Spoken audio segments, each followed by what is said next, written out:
From the National Newsroom of the Canadian Press, I'm Karen Rebo.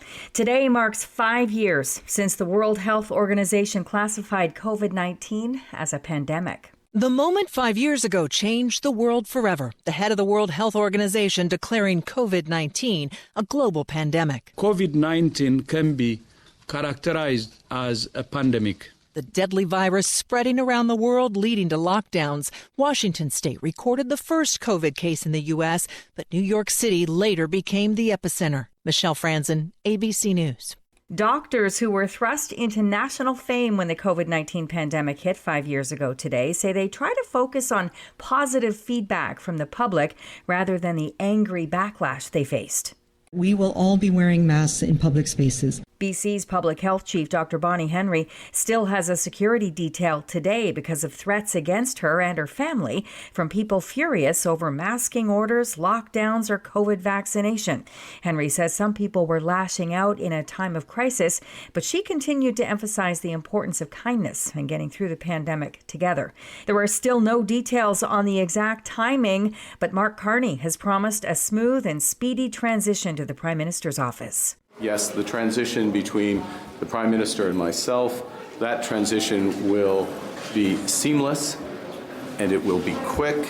Carney met privately yesterday for a couple of hours with Justin Trudeau to discuss the transition, national security, and Canada-U.S. relations. Canada is steeling itself for more tariffs after U.S. President Donald Trump's tumultuous trade agenda caused North American stock markets to fall further yesterday.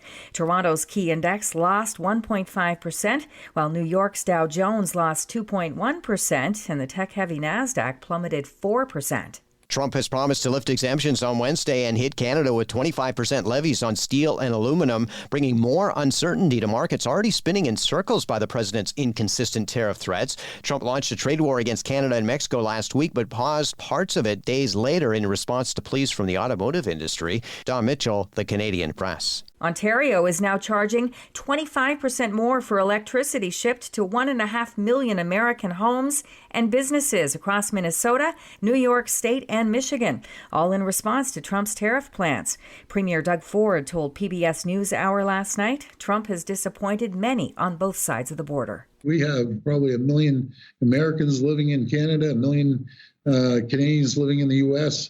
Americans are marrying Canadians. Canadians are marrying Americans. We're part of the family for over 200 years. I'll tell you, he really let down a lot of Canadians. Ontario is also looking to open up new markets and attract more overseas investments. This is the Canadian Press. In sports, NHL action Monday night, Mitch Marner scored the winning goal in a shootout as the visiting Toronto Maple Leafs edged the Utah Hockey Club 4-3. The Leafs salvaged the win after blowing a 3-0 lead.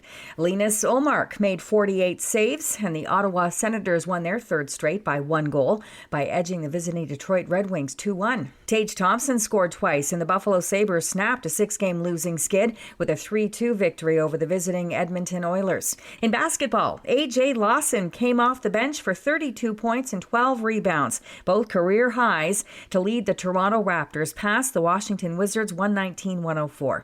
Lawson says it means everything to him to be able to have the best game of his pro basketball career with his hometown team. I've been dreaming about this who knows how long since I first touched the basketball. I mean, I'm a Toronto kid. Grew up in Brampton.